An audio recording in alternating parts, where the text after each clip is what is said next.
Сегодня следователи отмечают профессиональный праздник. Памятной датой для сотрудников МВД, ФСБ и СКР 25 июля стало недавно.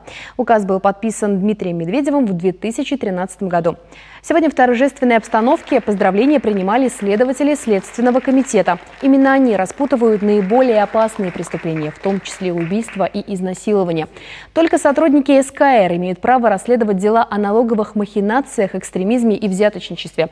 Вообще борьба с коррупцией, ей уделяется особое внимание.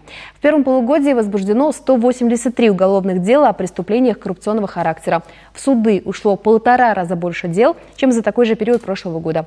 Но сегодня, как и полагается в праздник, не только подводили итоги, но и награждали лучших. Так, Алексей Журин, руководитель Канашского межрайонного следственного отдела, на всероссийском конкурсе занял 3-е место среди глав межрайонных отделов.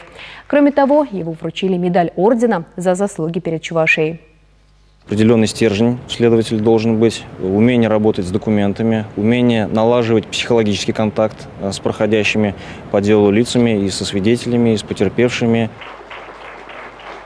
Сегодня следователи отметили работу тех, кто активно освещает их деятельность. Награды получили корреспонденты газеты «Телевидение Республики», в том числе и сотрудники ГТРК «Чувашия».